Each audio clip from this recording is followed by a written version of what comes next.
These girls are seeking brutal revenge on the men who clap them. The movie kicks off with Katie, caught in a not-so-glamorous moment, squatting to pee in the great outdoors. Sloane, her BFF, shouts at her to hurry up and join the party. It's time to partake in some, questionable substances. Katie initially plays it cool and refuses, but eventually, peer pressure gets the best of her and she caves.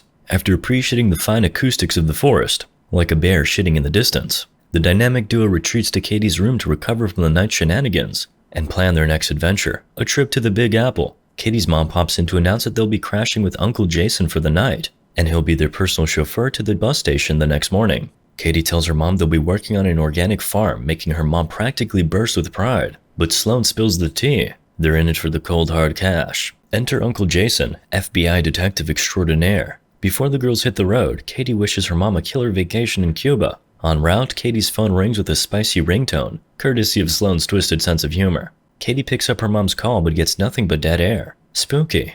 Once they arrive at Jason's pad, Sloane gets a wild idea and decides to adopt a new identity. She tells Katie to call her Heather and suggests Katie go by Ripley. The next day, Jason drops them off at the bus station and in true paranoid FBI agent fashion, asks Katie to send a daily code word to confirm they haven't been kidnapped. Classic Uncle Jason. After bidding Jason adieu, the girls send him a selfie with their secret code, which brings a smile to his overly cautious face. Later, Katie and Ripley and Heather, find themselves in a diner, where they bump into Jed and Lucas, two hotties with a side of respect. The boys offer to give the girls a lift to the farm, and after some initial hesitance, Katie agrees. Because why not? On the drive, Katie realizes they've zoomed past the farm, but Jed keeps his foot on the gas. Panic sets in and the girls hold hands for dear life. But surprise! They arrive at Jed and Lucas's family restaurant. Jed insists this detour is a prime opportunity to mingle with the locals and get the lay of the land. Mama, Jed, and Lucas spot the girls and welcome them with open arms. And so the adventure begins. So there they were munching away on their mom's cake when Katie, with a straight face, drops the Apple code word on Jason, which isn't as exciting as an FBI code, but hey, beggars can't be choosers.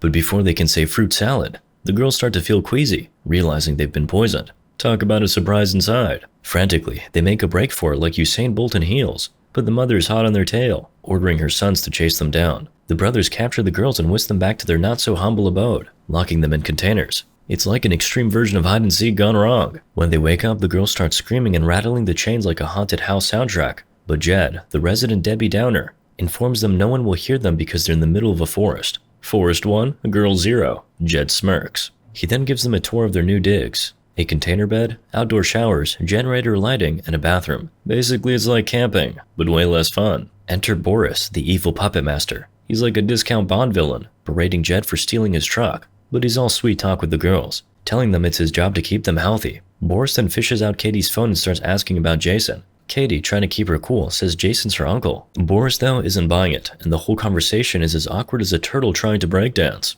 Meanwhile, Jason's freaking out, so his girlfriend Gemma tries to calm him down by revealing she read Katie's Apple message earlier. But it's like a band-aid on a bullet wound. Jason's still suspicious. Back at Creep Central, Jed gives the girls a shower tutorial, while Boris texts Jason pretending everything's a-okay. Next thing they know, a dude named Andrew shows up, looking all sheriff-like. The girls think they're saved, but plot twist. Andrew is actually a client of Jed and Lucas, and he's there for some extracurricular activities. He pops a special blue pill and winks at the girls. Heh boy.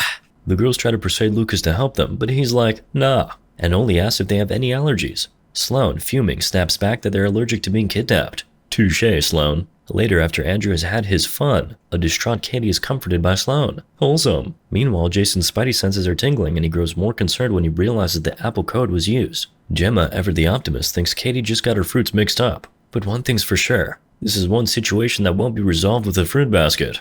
Jed and Lucas, the discount Blues Brothers, usher in a new client who decides he wants Sloane. There's Sloane, looking like she's about to face the final boss in a horror game, lying next to this dude. She's had enough, and in an act of rebellion that would make a llama proud, she spits right in his face. Mr. Clyde doesn't appreciate this llama impersonation, and gives her a smack and her eyes well up. Next, he puts out his cigarette on her skin. Let's get one thing straight, folks. This guy's not just a tool, he's the whole toolbox. Meanwhile, Jason, being the Sherlock Holmes wannabe he is, calls the farm to find the girls MIA. Gemma's busy packing luggage for their Meet the Parents party, completely oblivious. In the middle of all this, our two wannabe Blues Brothers inspect the girls' chains. Then, like a low-budget horror movie, they hear a far-off scream. They hood the girls, warning them about an upcoming special client. Enter stage right. Pigman dressed head to toe in black, snorting like he's auditioning for the remake of Babe. He selects Sloane, who screams like she's front row at a Justin Bieber concert. Pigman locks her up in a container. Later, Katie, performing her best therapy session act, tries to console the traumatized Sloane. In the meantime, Jason goes all Liam Neeson and Taken and reports the girl's disappearance to Sheriff Andrews. Andrews waves him off with a "they're probably just out partying" excuse. Sure, because nothing screams party like a missing persons report, right? Boris, the self-appointed godfather, orders Jed and Lucas to get rid of the girls, fearing that the FBI might crash their little horror show. The next morning, Jason plays detective at a local diner, showing off the girls' pictures. The owner spills the beans about two guys picking them up in a blue pickup truck, with a sticker that screams tacky and distasteful. While this is happening, the Discount Blues Brothers and Boris arrive at the girl's place with their repeat customer. Katie plays mind games with him, leading him into a trap like a real femme fatale. She then goes full vampire and bites his neck, kicking the bucket for him. The girls manage to unchain themselves, making Houdini proud. Sheriff Andrews, a minute too late as usual, discovers the girls have vanished like a packet of Oreos in a student dorm. Katie and Sloane proceed to hop into their righteous getaway vehicle and blaze a trail out of there. On the other side of town, Andrews is frantically dialing Boris like he just realized he left his phone charger at his ex's place. As our dynamic duo hits the highway, they clock a couple of damsels who might be next on the creeper's hit list. Realizing this ain't no Scooby-Doo mystery, they're not about to wait for some meddling kids to show up and save the day. This is DIY justice. They hit up the hardware store like they're gearing up for the world's most intense Pinterest project. While they're cashing out, Katie casually drops Boris's name, prompting the clerk to make a face like he just bit into a lemon thinking it was a grapefruit. Simultaneously, our buddy Jason is over to Allstate or whatever, claiming he'd accidentally given Boris's blue pickup a love tap. The sweet gals at the insurance place are all, "Oh honey, we can find his address quicker than you can say comprehensive coverage." Cut to Boris, who comes home to find his record player spinning like it's the 70s, and he's hosting a disco. He whips out his gun, but before he can go all Dirty Harry, Katie whacks him with a spiked tennis ball, like she's Serena Williams with a vengeance. Boris is out for the count, and tied up faster than you can say 50 Shades of Grey. Boris, now looking less tough and more like a dog begging for treats, tries to bribe them. As he spills the beans on his hidden stash, Sloane's in the background creating a DIY spiked bat that would make any baseball player squirm. Meanwhile, Jason shows up at Boris's place. As Gemma calls, he's all like, "No worries, babe, I'll smooth things over with your folks. It'll be chill." Inside, Boris is making more noise than a toddler with a new drum set, thanks to a rather uncomfortable interaction with Sloane's new bat. Jason, being the knight in shining armor, charges in to find Boris looking like a rejected Quentin Tarantino character. After the whole fiasco, the gals track down the masked man to a church,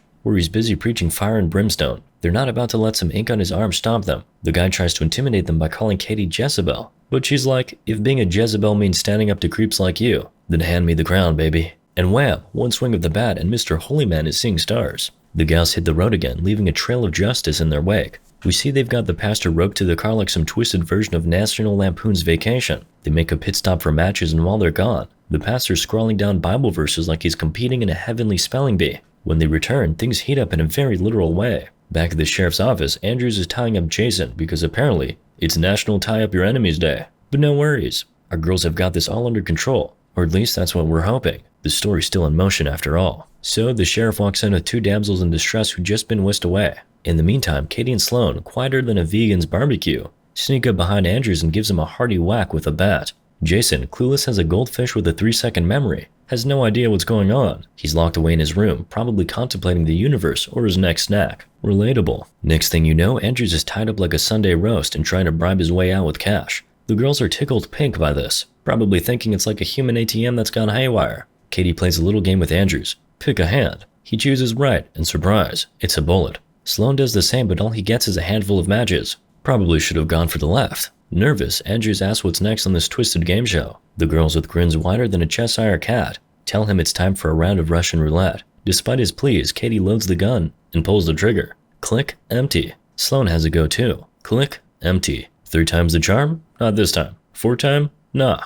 Meanwhile, Jason is yelling like a reality TV star, totally oblivious to the circus outside his room. The 5th shot, however, was the charm. Katie pulls the trigger and it's lights out for Andrews. Next up, we've got the mother of Jed and Lucas, who after enjoying some vino, passes out only to wake up in a bind. It's revealed that the girls had spiked her drink. What a party, right? Then she spots Jed, perched atop a pile of books like some sort of sacrificial offering. After a desperate plea from Mom, Katie gives the books a kick and down goes Jed. The girls then proceed to batter Jed like he's a piñata at a kid's party. Lucas, the supposed good boy of the family, is next on the chopping block. Sloane gives him a choice: play whack-a-mom or meet the same fate as his brother. Lucas, in a moment of panic, drops to his knees and promises to zip it if they let him go. His plea, however, falls on deaf ears, and Sloane shoots him too. It's official. This party's a real killer. The girls, ever the crafty pair, plant the gun in Lucas's hand. Gotta keep up appearances, right? And to wrap things up, Katie gives the family's remaining member an extreme makeover with a lawnmower. Talk about a close shave. In the final act, Jason is our girl's Uber to the airport. Katie's mom, clearly out of the loop, casually tells Katie to keep Jason updated about their New York adventures.